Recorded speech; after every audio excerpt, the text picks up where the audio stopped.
War Eagle Auburn family, welcome back to another edition of E2C Network Live, where we get together and we talk about what's going on in the world of the Auburn family spectrum.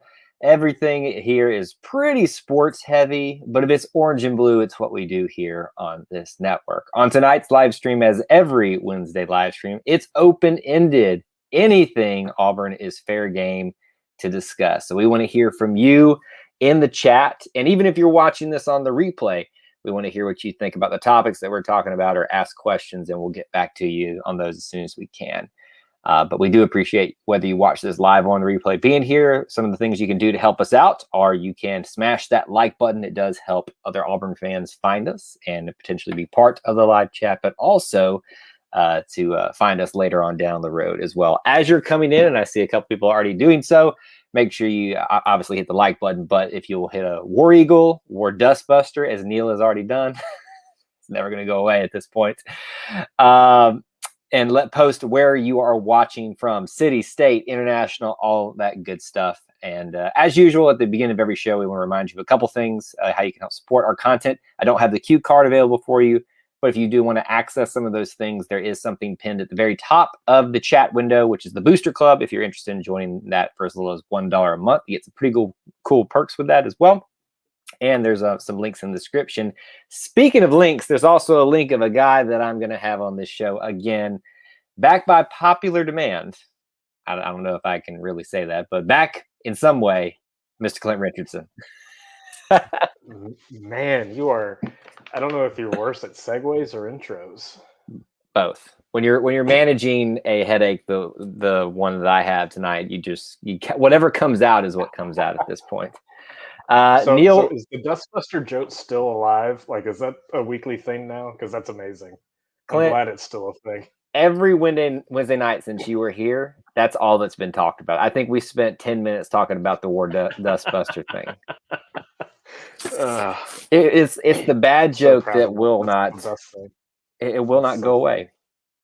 It's absolutely horrible.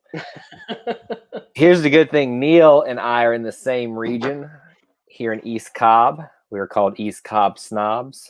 Cobb County, if that's what you're wondering. I mean, you are. How am I a snob? I feel like if you're a snob, you've got to have money. I don't have it. Case in point, why I'm still broadcasting. Snob is an attitude. Not a bank statement, an attitude. This is a fair point. You know, I can't get mad at that. We also got Boaz, Alabama checking in. Ooh, Boaz. Got a lot of people I'll be up there in a few weeks. What is there to do in Boaz? Visit the in-laws' families. I've been to Boaz a few times. That's about it. Yeah, it really is. I mean, look, it's there's beautiful parts of every part of Alabama, but there's just not a lot to do in Boaz. Let's see. I moved to East Cobb because my wife made me something about the school system. Yeah, it is pretty good up here. Auburn's school system's pretty good as well, which is why we all want to go back to it at some point later on down the road.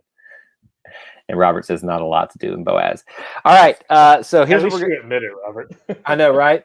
Here's what we're going to do tonight. Whatever y'all want to talk about is fair game, so don't be shy. Post questions, comments, derogatory, rebuttal. Hopefully we don't get another War Dustbuster segment tonight. Clint's got a little show and tell. Everybody just call Kyle Buttahands, Buttahands, and you're good. That's all you need. It will mess me up the entire show tonight. Yeah, so there's that. We'll probably get one of those incidents again here. Rob says, dang, doesn't look as if Scooter is heading our way. Just seen Katie Johnson committed. Wait a minute. So does that he committed to us? I know. So Clint right now is tuning out because he doesn't do the recruiting thing. So if y'all want recruiting analysis tonight, we can talk about it. Clint hates it though. I'll just take my jerseys and leave. Is that give me a heads up on that, Rob? Is that an official that he's committed to us or committed to someone else? Because I honestly, like I said, I've been managing a headache all day and I have not been able to pay attention. I'm surprised I haven't gotten a text about it already from my sources out there. I do have sources. I do, Clint. Don't. I have sources. Neil, I think we all would like to live in Auburn. Clint, how far away are you from moving to Auburn? about 5.5 hours. In years of moving back to Auburn? Ideally within the next 2 or 3, but That soon? Of realistically, probably a few more than that. I'm course, itching to get back to Auburn. Itching. I think we all are a little bit here. I've set a goal like every 2 years that we're going to reevaluate, and every 2 years goes and comes, and we're still here, stuck in East Cobb with everybody else here. It's just, you know this from your job, and my job is not a whole lot better, but the market in Auburn is just not there for you and me. Our wives would be perfect to get jobs in Auburn, but you and me, we're the troublemakers at that point. We are definitely. We got Moody, Alabama checking in. Very nice. A lot of different places all over Alabama checking this night. You been to Moody? No, I have never been to Moody. Not that I know of. I'm not even sure where Moody is, to be honest with you. I think it's south. It sounds right. South. Sounds right. Just seen where Robert says, just seen where they released the spread points for this year. I haven't taken a look at that either. I can imagine probably what the point spread is on the Alabama game. Not good for Auburn. Don't you think so? Yeah. Not a betting guy, so I wouldn't know. Not a betting guy, not a recruiting guy. What type of guy are you, Clint? An Auburn guy. That's fair enough. Columbus, Georgia, and Atlanta, Georgia. Man, Georgia and Alabama are well represented tonight. Clint, here's what I think we should do. I think we should start off the show, especially for those people who got here early, with a little show and tell. Because you told me you got some jerseys tonight that you want to show everybody. I got a whole pile of them. So just let's go. I'll ask you, Kyle. Do you want football or baseball? Let's do baseball first, because I feel like football is the obvious answer. Football is the obvious answer. So, as you can see, I am wearing. You can't really see much in this frame, but this is an old 2014 to 2017 gray jersey. I haven't really been able to confirm who has actually worn it, but the guys who were on the roster during this time were Brett Benning and then Major League pitching star Davis Daniel. So this thing's massive. I don't think I've actually worn it, but it's a size 46 tall. It looks big on you. It's big. It's big. Let's see. So one of my favorite things throughout and this isn't all of my collection, this is just parts of it. It's split between here in Jacksonville and back home in Auburn. But during the Hal Baird era, that man loved him some vest. And I, too, love a good vest. It does look good. These Auburn had home vest and road vest with the jersey, with the sleeved jersey, options as well. So this is pitcher Lavelle Spigner. I don't know how to pronounce his name. I thought it was Spigner. I think Spigner. I don't know. He and his brother actually both played for Auburn, so that's why you actually had the first initial on there. These are fun. I love the good vest, and you'll see a few of them right here. Here, quick poll for Clint and for the room. Who wore it better? Who wore the vest better, Gus Malzahn or Hal Baird? Oof. I know they're two different ones. Hal. I don't know though. Gus could rock a vest. I like Gus's vest. I mean, I have a whole tracker on my website of them. Yes, you do. So, speaking of the home vest, the white version. Oh, that looks so good. And this was worn by Brandon Luna, which, if you know anything about, college jerseys and anything, it is rare to find one that still has nameplates, and I have a couple of them. So what's really interesting about this was 2001, but what's really interesting is the coloring of the logo and the numbers. In the early 2000s, before Auburn kind of went through the comprehensive rebranding under Armour and the tail end of Russell, like orange primary with a blue outline was everywhere, especially on the white jerseys. You will not see this colorway anymore because an orange on blue is not brand approved. Other than being brand approved, why would they go away with that colorway? It's just consistency, because you don't want too many different versions of your logo out, and keeping it blue on orange is much more consistent. But yeah, this is my third vest that I have tonight, and the only Under Armour one that Auburn has worn. But this was a 1-year special when Sonny Galloway got here. That man also loved him a vest, and out at Oklahoma he had vest, and he always brought a vest. But this is an old Kyler Deese one with, I love this little detail, the SEC patch right on the head spoon. Yeah, I always love a good vest. These are, I am itching to have vest come back. We have some results, and everybody said Gus, who answered, said wore vests better. Oh, wow. Interesting, right? I'm a little shocked by that, I'll be honest with you. All right, so Stan has a good question here. Why doesn't Under Armour make orange jerseys for fans? Good question. No idea. You are not the only one that has asked me that. The fact that there are even 2 colorways available for both men's basketball and baseball, because I think baseball actually has 3 versions now. I think the white, the blue, and the pinstripe are all available. Basketball has the blue, the navy blue, and the home whites. I've had people beg me and want to go into the illegal counterfeit versions of them, and I advise you not to do that for many reasons. But it's frustrating. I wish that Under Armour would do that more, and build them to a better quality. They're not good. It's too. I shouldn't say that. I shouldn't say they're not good. They're a decent product, but they could be so much better for the price that you're paying. Yeah, for $100+.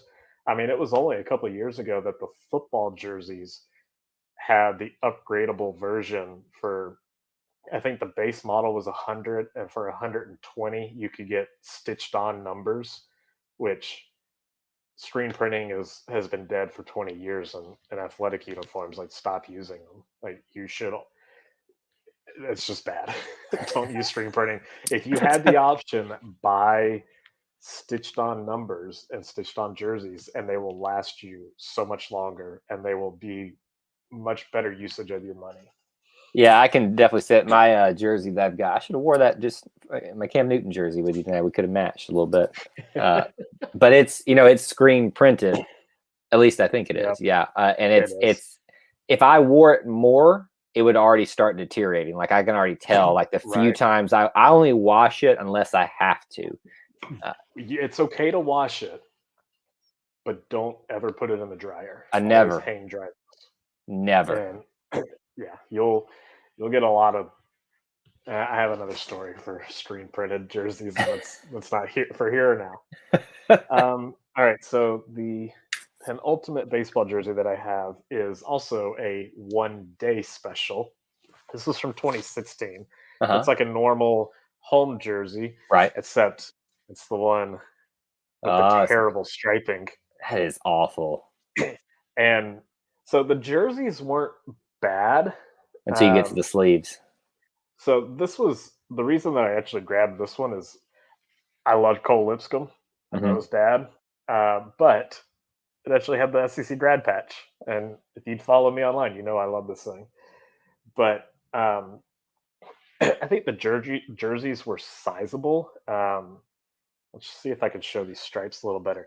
That's not the normal stripe pattern. I don't know why they put that blue field around the orange, but the fact that it tapers is also a nightmare. But they also put it on. I didn't even see that it tapered until you brought it up closer. I thought it was just the way you were holding it. No, so the way that it kind of, like, this is holding it flat. Yeah, you can tell that it wraps around a little bit. Nice. but here that's the jersey itself or the stripe itself, and you can see it tapers. Um, but they also put it on the pants, and so it was large at the top of the hip, but tapered to a point around the knee. And then just above that tapered point at the kneecap was the AU logo. And Mhm. it was so out of place and it was so bad. Auburn wore the white version of the jersey one day and they wore the navy version the other day. And they've never been seen since, thankfully. I've been told that it was a contract reason that basically Under Armour required Auburn to wear them, and Auburn wore them the minimum that they could. Stan's got a hot take here. It says dump Under Armour. What do you think, Clint?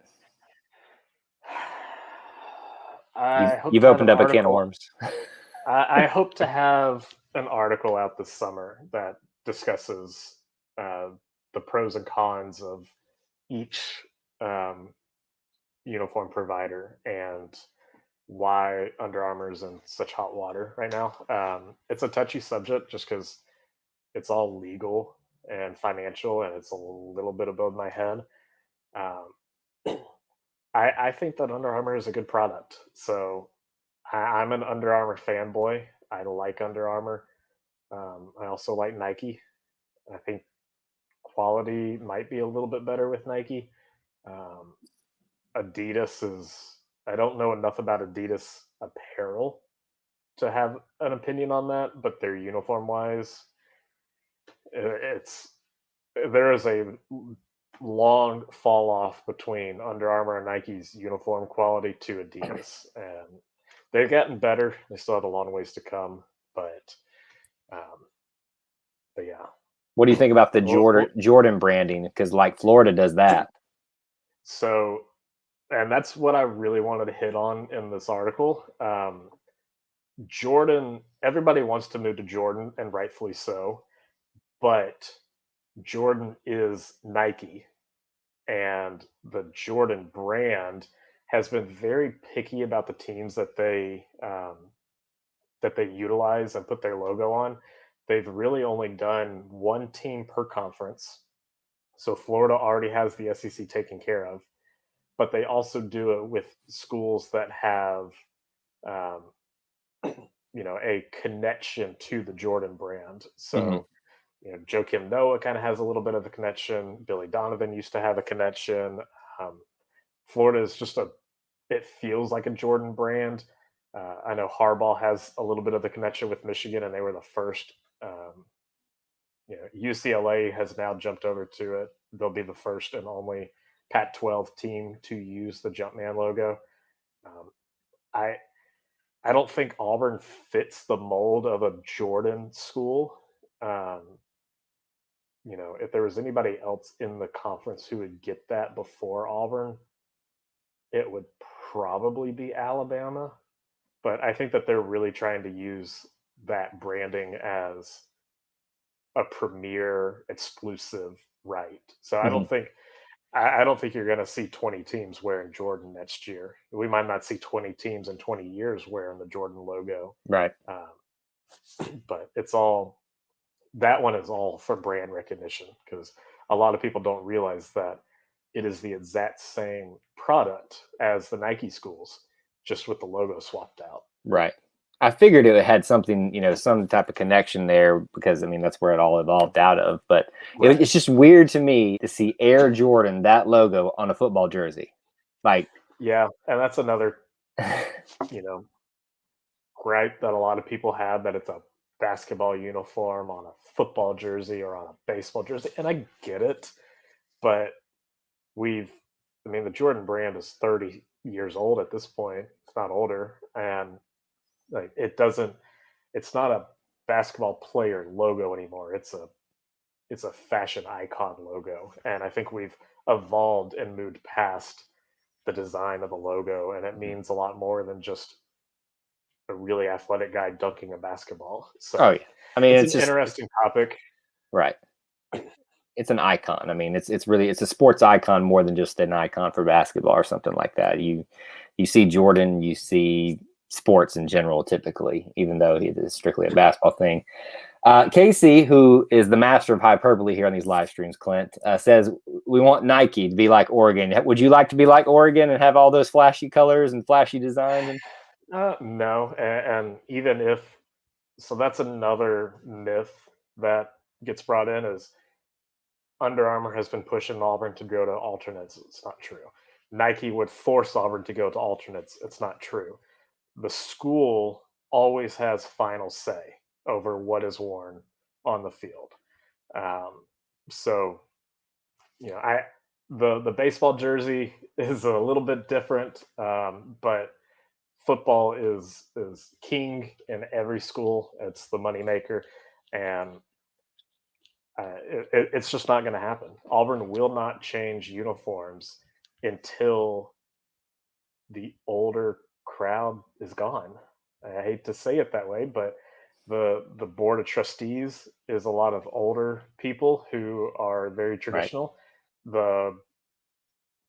The administration in the athletic department and in the university as well are also older and very stuck in their ways, like uniform wise and many other ways. But I don't think there is any concern of the uniforms getting changed. I don't think anybody has to worry about that just yet.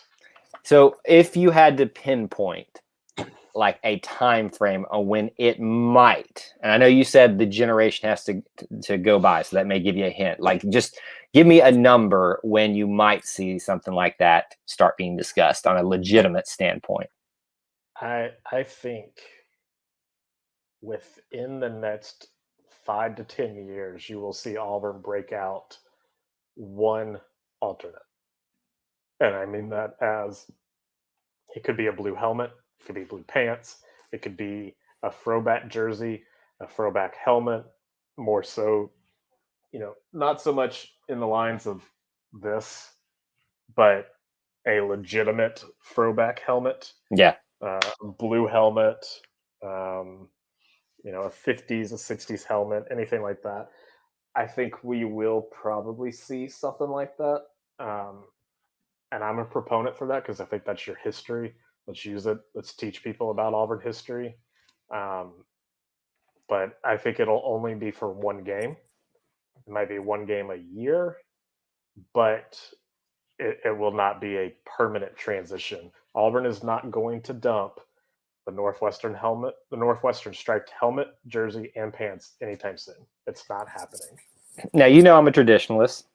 I belong on the board because I would be, with them trying to keep this change from happening. Is that all it takes to get on the board? Apparently, and lots and lots of money.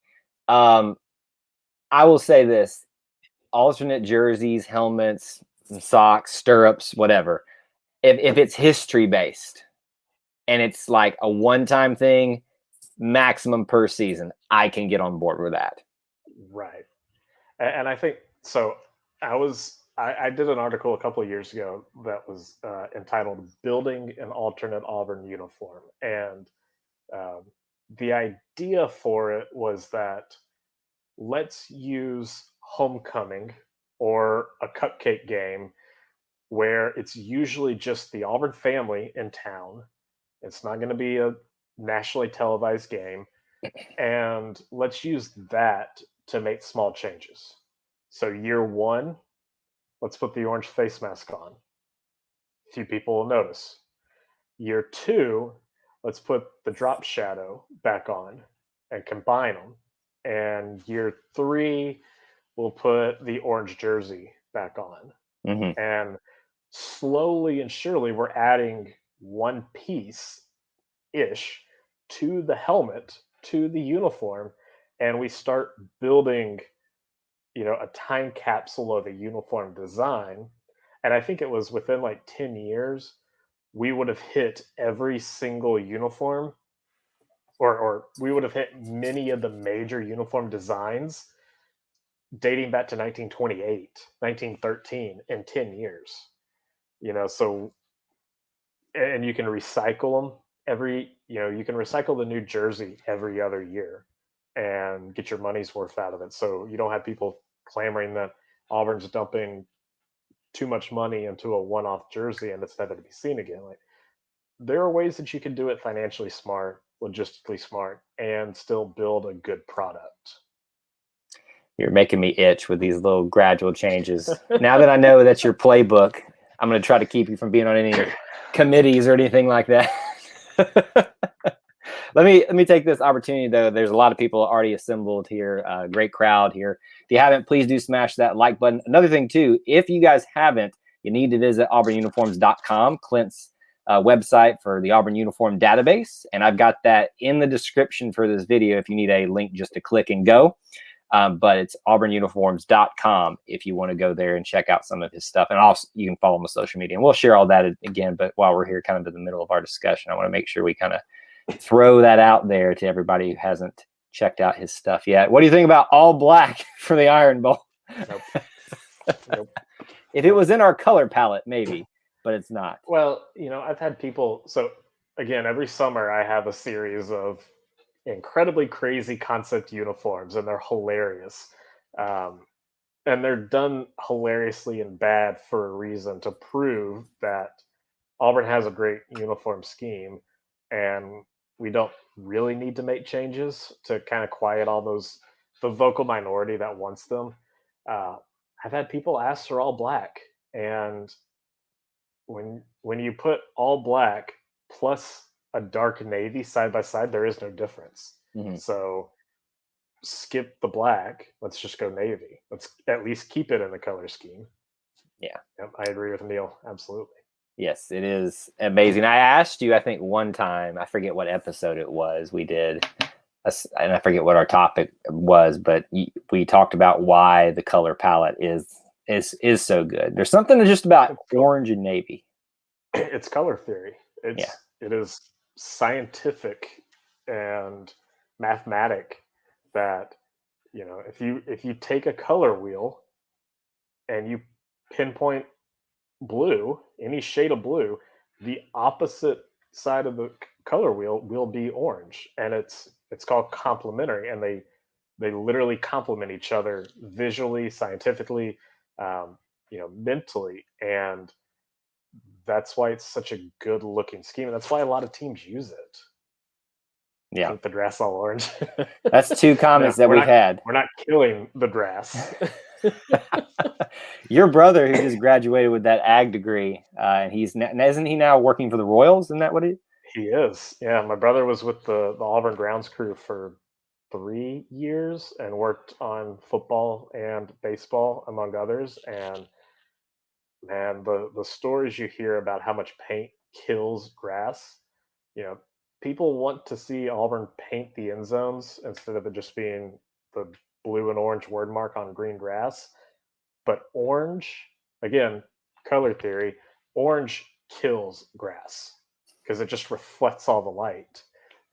Blue is a little bit better, but of course, blue on green doesn't really contrast very well. But yeah, no, it's not happening. I was going to say, he's probably like, if he was seeing this right now, he would be just shaking his head right now. Oregon loves crazy colors, and they have 0 national championships. I'm a traditionalist. Keep it. I think, honestly, the vast majority of us fall into this category, Neil. But what I said to Clint earlier, I stand by. I'm okay with once a season, and that's probably max, I'm going to be happy with doing something like a throwback that we've already had before.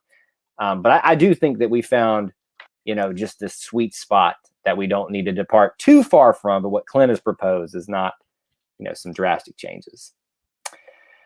Let's see. Let's hit on that one. Okay, go ahead. So this is why the Auburn Uniform Database exists. That's not true. I'm sorry, Dusty, it's not. I grew up hearing the same stories that Auburn never won in orange, and Auburn was blown out in orange under Barfield, and it's simply not true. So if you go to the Auburn Uniform Database at auburnuniforms.com, there is an article titled "The Truth About the Orange Jerseys," and it breaks it down game by game. Right. Under Barfield, Auburn wore the orange jerseys multiple times. let me see. Yeah, so Auburn wore orange under. Clint, still there? Can you guys, if you guys are still hearing me, let me know. We may have a little bit of connection issue with Clint or myself. Looks like it may be just Clint. Clint, if you can hear us, stand by. We'll wait and see. I'll see what happens with you. Oh, yep, it's definitely him. There he is. There he is. Welcome back. I'm sorry. That's all right. Try again. But yeah, so Auburn wore orange in the Bud Barfield era 4 different times. And if you look at what Barfield did at Auburn, that man loved the color orange. He added the orange belt the first year that he was there. He added the orange face mask. He then added the orange jersey. I think orange was secretly his favorite color. But Auburn played in those 4 games and came away with a 2-1-1 record. And the story that I was always told was that Auburn got blown out in the last games. Like, no, the last game Auburn wore them was in 1980 against Georgia, and would fall. Let me see. I had the score. They would fall 31-21. 10-point game is not a blowout, especially when that's the #1 Georgia team in the country. They had Herschel Walker, and they went on to win the national championship. He was kind of good, I guess. So, those games included 1978 versus Georgia was the first time they were worn, and that was played to a tie, again with Herschel Walker. The next year, they were worn for 2 games. Mississippi State for homecoming. That was a 14-3 victory. And then Southern Miss. Wait, do we have 2 homecomings? Or no, I'm sorry. So it was 1979 against Mississippi State for homecoming, 1980 against Southern Miss for homecoming, and this was a demolish. This was 31-0 for Auburn's win, and then the 1980 loss to Georgia. So the belief that the orange jerseys were bad luck isn't true. Auburn, the very first bowl game that Auburn played in, the Bacardi Bowl in Cuba, was played wearing orange jerseys. Shug Jordan wore orange as a player at Auburn, and then even outfitted his team in orange as a coach. And so that's why we say Auburn history is important, and it's important to get it right. It's not to harp on you, Dusty, because I've heard the same stories many times, and that's exactly why I wrote this article. So the funny thing about that is I saw Dusty's comment. I was like, Clint, I mean, this is what Clint and I just talked about recently. We were talking about, concepts and stuff for both what we do. And I'm like, I'm going to tee him up right here. This is like, has nothing to do with Dusty himself. It's that idea, that concept that we've all kind of been passed down ingrained. And we need, if we're going to, like Clint said, if we're going to value our history, we need to have it right. And so that's why he does what he does here. Here's a good little maybe transition. We obviously can come back to uniform stuff, but this is a nice little topic that kind of related to it. If no one's ever going to wear number 2 in football, why not officially retire it? Your opinions, Clint? That's another good question that I get a lot. So there's a difference between retiring the number and taking it out of circulation. And that's what Auburn's done with the 2. It's not in use. Nobody's ever going to wear it again, probably. As I don't know if you can see it, but as a Jaguar helmet, they kind of do the same thing. Or as a Jaguar fan, the Jags do the same thing. You won't see 28, 32, 72, 8 on the field because those players, Mark Brunell, Fred Taylor, Maurice Jones-Drew, Tony Baselli, they are in the Ring of Honor around the stadium. They're not retired, but the head equipment manager, Jimmy Luck, came out last year and said, you will have to pry those jerseys out of my cold, dead hands because I'm not issuing them. And so on the stance of retiring number 2, chat might hate me on this one. I don't like it. I don't agree with that. Now, we retired 7, 88, and 34. All 3 of those guys spent 4 years at Auburn. Cam spent 1. And I agree. Cam brought so much to Auburn University, brought us the highest of highs, the most success that this program's ever seen. If he had stayed for the 2011 season, which I don't fault him at all for leaving, and he shouldn't have stayed at this point, then we can talk about retiring. But I think taking it out of circulation is the best thing that you can do, and that's the max that I would do, personally. And Cam gets some bonus points because he did come back to school and get his degree, but as did Bo. But those are my personal feelings on it. I hear what you're saying on this, but I think there needs to come a time when we need to consider that. I don't think it's now. I don't think we're anywhere close to that period. No. I mean, let's see. Bo was retired in 88, I believe, 89 when they finished the upper deck. Right. They retired Bo. I think Pat's number was retired in 1980. So we're already at that point of, we're past 10 years since Cam has been here. Right. Last year was the 10th anniversary, and unfortunately the pandemic kind of ruined the celebration for it. I don't think it would have happened then, but and then this is to kind of piggyback off of that. This is the question that gets brought up a lot. Why isn't 43 retired? Why isn't Lutzenkirchen's number retired? And I would counter that with, why isn't Zach Etheridge's number 4 retired? Why isn't Quentin Groves? Quentin Groves 54. Why isn't Ben Tate 44? Why isn't Walt McFadden number 6? Why isn't Wes Byron number 18? And I loved all of those guys, and they are studs. And yes, Terry's 88 is retired. But the point is, you don't retire a number just because they were your favorite player and just because they were a good player. Like, they have to be above and beyond, which Bo, Pat, Terry, and Cam were above everything else that anybody at Auburn's already brought. I think you could also have the debate that should, James Brooks, Lionel James, the star, Tracy Rocker, Nick Fairley, should those guys get their numbers retired? Yeah, because they actually won the trophies.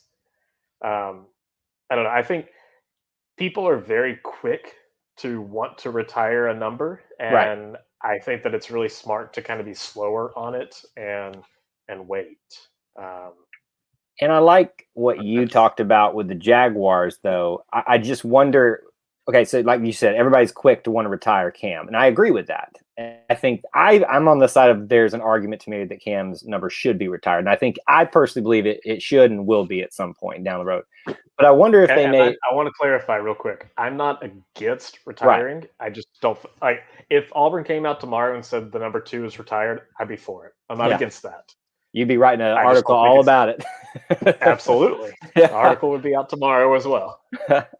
But what I think if they made what you called the Ring of Honor, if out of circulation, if they had almost an honoring of that, an official honoring of that, not like you put them up on the thing, but like I'm just kind of spitballing here. If there was some way to recognize these numbers are not in circulation for now or in the future, possibly, because of these players' significance, but they are not retired because that's reserved for the highest of highs honor. And it doesn't mean any, and it means some of these numbers may get there at some point, but I think it's something that would probably alleviate some of this. Why is Cam's number not getting retired? It's 10 years.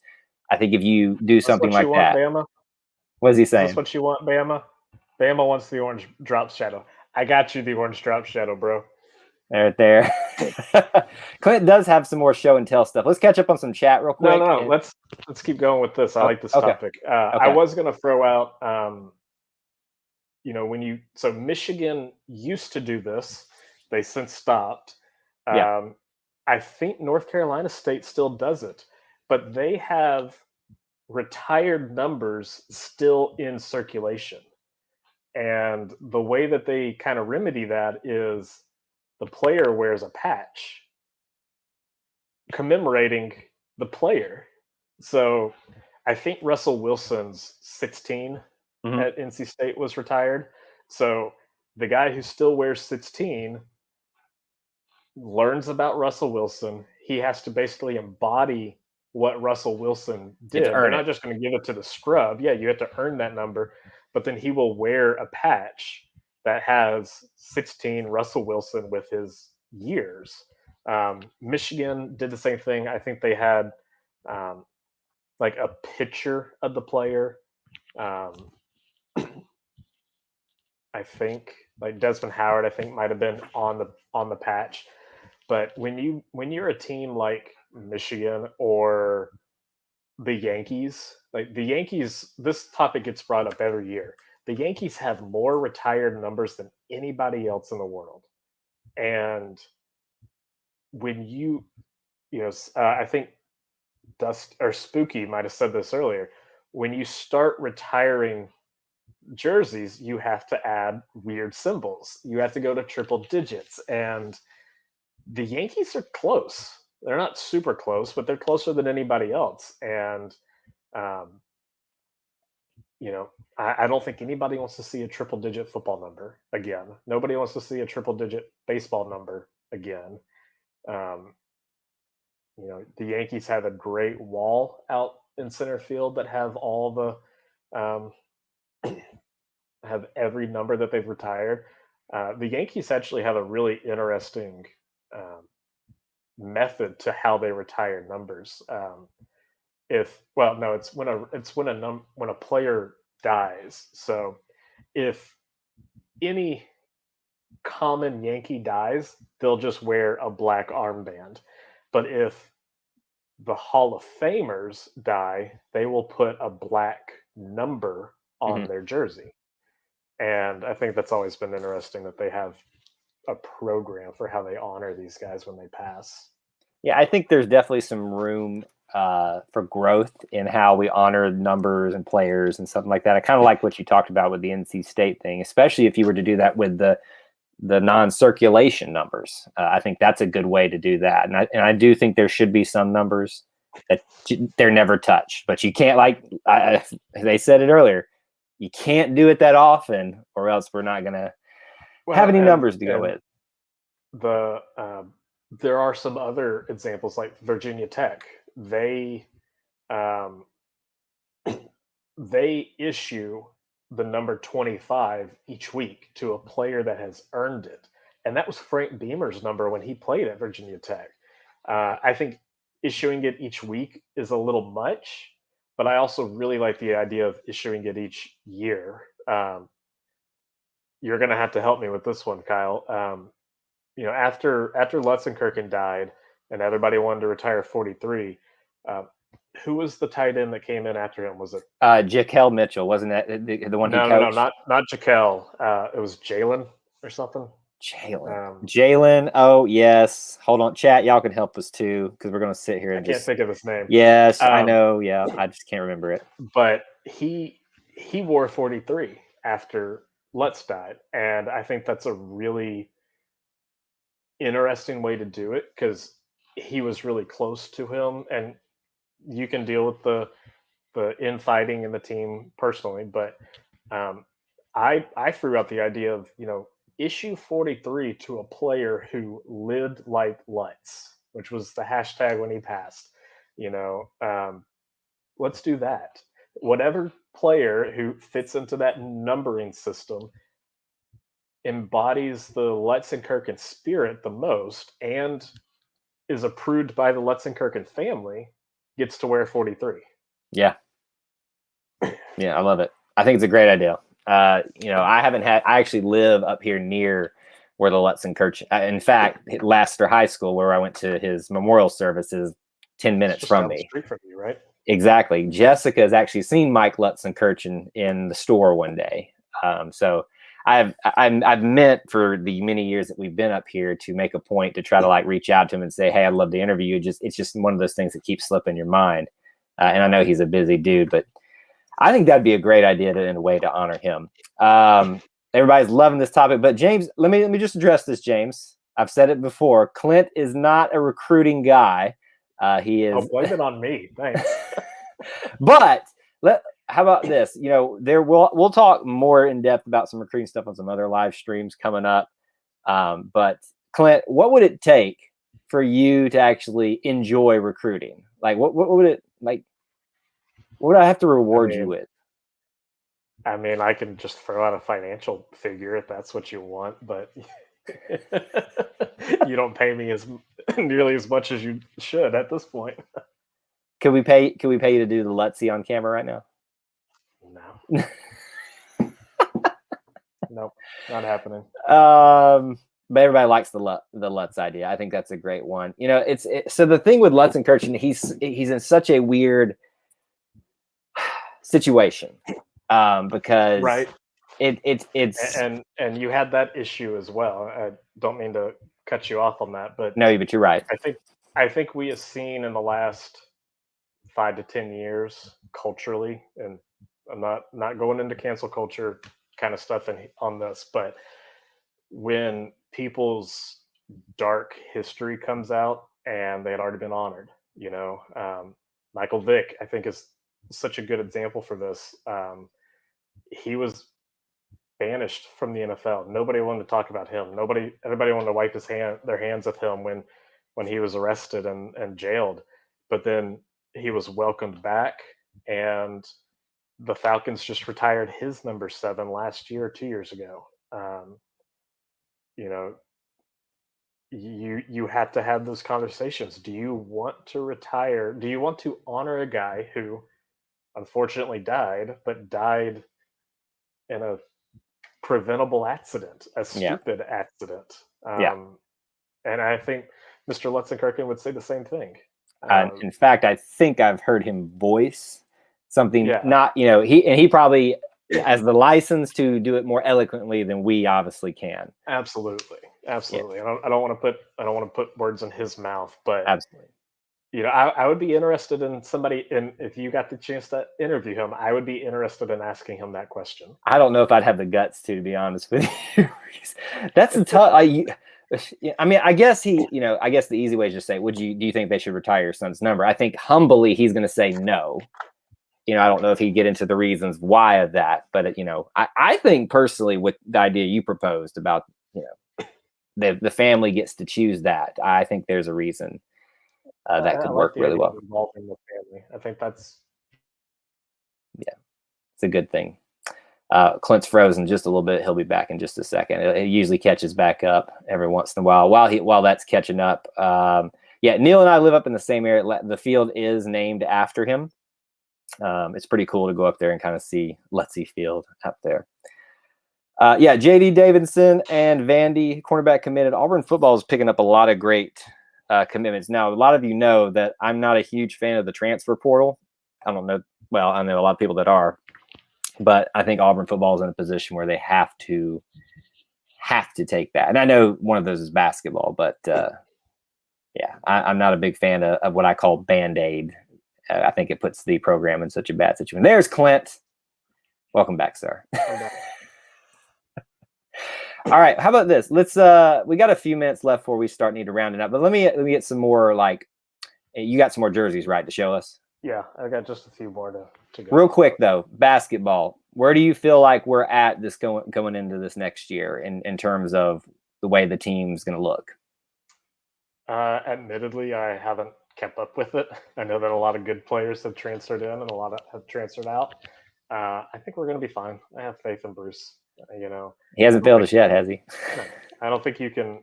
You just can't base anything off of last year for basketball and for football, and maybe even a little bit of baseball and softball this year. I just don't think you can base anything off of what the 2020, 2021 athletic season was. It's been so weird the last year. Do you remember, I think it was 2019 we were discussing, maybe it was 2018. I can't remember which one it was, but we were having this discussion amongst all the E2C network contributors. Is this the best overall Auburn athletics year? I think I could arguably say this is, at least in my lifetime, the worst overall Auburn athletics year. Because when you don't think so? Football's down. Cap, did you forget about 2008 and 2012? But what else went wrong in that? 2012 was my freshman year at Auburn. But that's football, though. No, nothing was good. Even equestrian? Football was bad. Soccer was bad. Yeah, men's basketball was trash. Women's basketball, I think, might have made the tournament. Baseball was not good. Softball was, a couple of years away from getting good. That was the tail end of the Tina Deese era, and there's a reason that her era ended. It wasn't very good. So 2012 sucked. It was awful. I think there's a case to be made for this one being up there and one of the worst in recent, at least in the last couple of decades, because of equestrian getting embarrassed at that was bad. Embarrassed. Football and what it's going through. Basketball, just because of the sheer bad luck transitioning away from a women's basketball coach. Your new volleyball coach can't even get a season started. Gymnastics gets booted out because of COVID. Do I need to keep going? Well, I mean, I think this is a role reversal for you and me. You're always the sunshine pumper, and I'm usually a little bit more Debbie Downer than you. But this kind of feels the opposite. Like, I watched all of these games. Baseball has ripped my heart out so many times this year, but I'm not upset because they're in the games. They're there. They're playing competitively. They're just that far off. And, 5 balls bounce a different way. This team is not fighting for Hoover, and it's not fighting to get into the postseason tournaments. Like, that's just life, Mm-hmm. I have watched too many games, too many seasons that it's kind of hard to break out of what that season has already been. Right. Baseball has had a bad luck season. It's hard to break out of that. Yeah. Stan's with me. Okay, quick poll for Clint and the rest of the chat room. Does Auburn baseball get into the SEC tournament? This one coming up. Yes or no? No percentages. I just need a yes or no. Yes. Yeah. I think so too. I think that Auburn takes 2 this weekend at Missouri, and now that I said it, it's probably not going to happen. So I'm calling for a sweep. I'm calling for the sweep. Ooh. Outright makes. I'm just saying. Look, they have been due for something to finally go their way in SEC play, and what better weekend than to make that happen on this one when it counts? The SEC got so lucky in the scheduling to have Auburn, Missouri, Texas A&M, and LSU all face off in a round robin at the end of the year. This is some good television to watch this race for Hoover. It's incredibly intriguing. I'm loving it.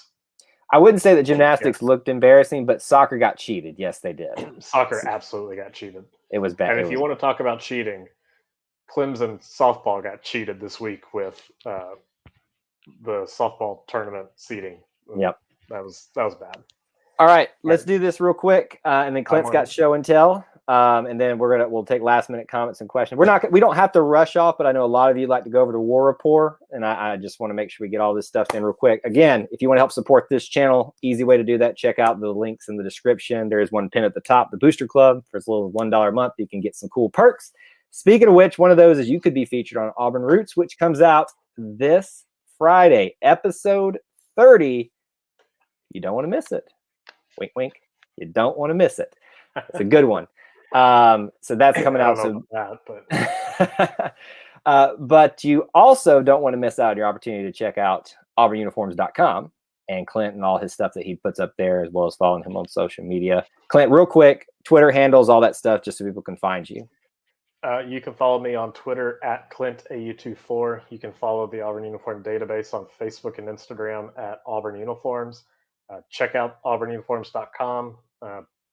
All the jerseys that I showcased here are available at the website underneath the uniform collection tab, and many, many more that I don't have with me at all. So, all right, well, let's see what you got with you.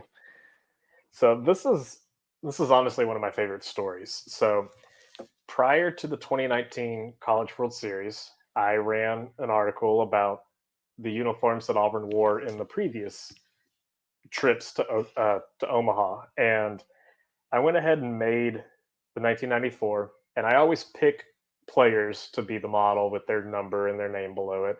And I went with Brandon Moore, number 4, for this design, this pullover navy jersey. And about 2 months later, I found this on eBay. And it's the same jersey. So that was pretty cool. What's interesting about this is Auburn wore the tiger paw. Oh, I can't do this. I'm done. No, I can't look at that. No, you got to watch this. You got to watch this. Let me zoom in a little bit. You see that little hook right there? Yeah. It's backwards on your stream, but it's also backwards in real life. That is the trademark Clemson hook. So Auburn stole Clemson's logo and just mirrored it on the jersey. So literally what they've been doing to us since they began, we did to them. I love it. Yep. It's right, finally... You may recognize this one. This was my first football jersey. So yeah, I do recognize. If you ever saw me at Jordan Hare as a student, I wore this thing. So this is actually from the 2010 season, according to the tags.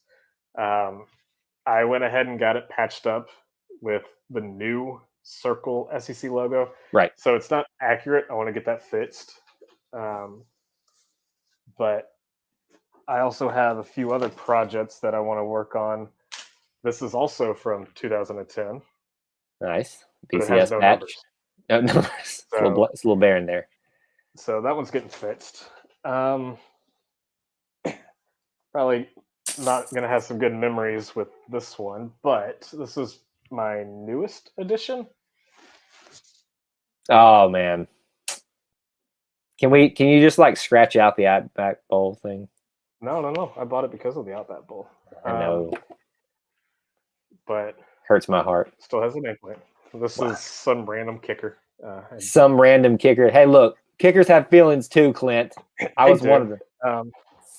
So what's funny is I actually looked him up on the roster, and he played in maybe 2 or 3 games just in scrub time.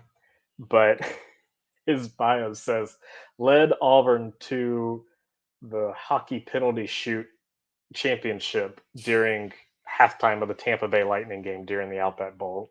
So this one's cool. This was the same uniform design that was worn with Nick Marshall. So it's got the truncated shoulders, and I've been trying to find. Can you please pronounce that name, please? I need this. I need that. I need it. I need you to pronounce it. Kavitlis. Okay, that's better than I thought it would be. If we got Jessica in here, she would be like butchering that. All right, so this is the last one I have. This is from 2004 and 2005. This is the last year of Russell.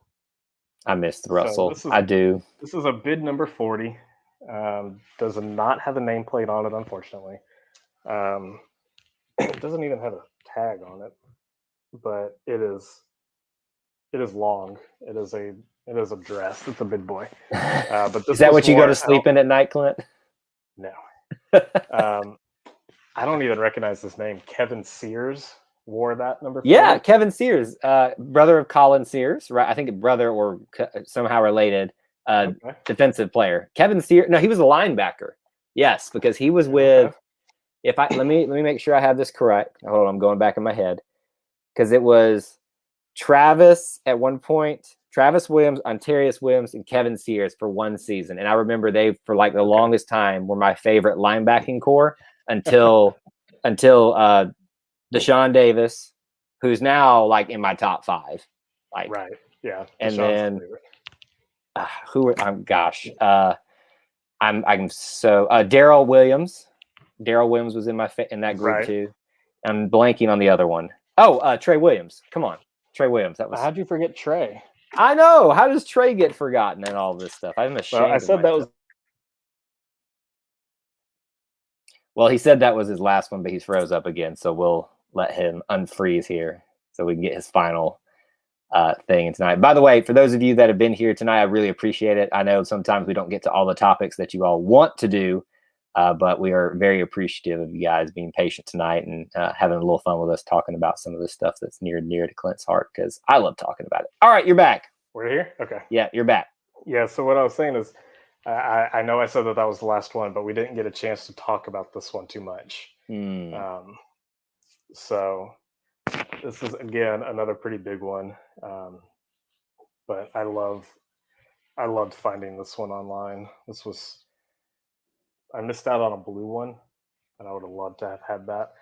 But this one specifically was worn between 1996 and 1997, which was actually pretty much the first time that they put the Russell Athletic logo on the jersey. And in the late 90s, when they first donned Maker's Marks, just like the NFL does today, the logos had to be on the sleeves. So they had to be on the sides. They were not able to be on the chest just yet. This one was worn by Alan Brown, and I don't think he was actually on the 1997 roster. So I don't think he made many appearances in game, although it does have a little orange spot just about where the nameplate would go. But do you have a database that you're referencing over there? Is that what you keep looking at? Yeah, I'm checking out auburnuniforms.com/uniform collection. Okay, I didn't know if it was your website or you actually had yourself like an Excel file with like all your little things like written on it or something. I actually did try to start one of those, but it didn't go very well. So yeah, well, that's part one. There's still a lot more to go. All right, but I think we've covered a lot of different things tonight. I know a lot of them were kind of aesthetics related, but that's the great thing about having you on here is you've got a keen eye for all this stuff. But Clint, before we kind of wrap up tonight, anything else you want to share with us that you're working on or to be looking out for you? I have spent the last month or so revamping auburnuniforms.com. Kind of cleaning up a lot of stuff, but also adding a ton of uniforms to the site. So the project lately has been baseball. Baseball now dates back to 1980. And I just added 15 years worth of women's basketball to the site. So women's basketball now dates back to 2005, 2006, which again was right around the end of the Russell era. And the early 2000s is what I call the dark ages of basketball uniforms. Yeah, that last one is pretty ugly. So go hit auburnuniforms.com and check them out and spend some time. You'll learn some stuff. One final question, Robert. This is a very generic question, so he can't give you like you have to be a little bit more specific what type of jersey, but Clint, could you give him an idea of like what a jersey costs? I have never spent more than $130 on any of the jerseys in my collection. There are people currently, you can go buy a Sammy Coates, a Carl Lawson jersey on eBay for $600. Nope. And I'm not doing that. My wife would kill me if I did that. I would kill me if I did that. But none in my collection are for sale. Sorry, Robert. These are staying with me. If you have any, I would like to buy them. So there you go. So now maybe y'all can get some other transactions going the other way someday. All right. Well, this has been fun, Clint. Again, thank you, buddy. I appreciate your perspectives on everything and giving yourself up for an hour to hang out with us here on this channel. And we'll be back again very soon, guys. Every Wednesday night, we'll try to be together and have some type of conversation, either with a guest or with you guys chiming in. You can even call in sometimes here on the show. But stay tuned for that. Make sure you're subscribed and have that notification bell marked so you know when we do go live, because sometimes it's at random times. And as always, we'll post the podcast here if you're not subscribed on a podcast feed. Until we talk to you guys again, War Eagle. War Eagle.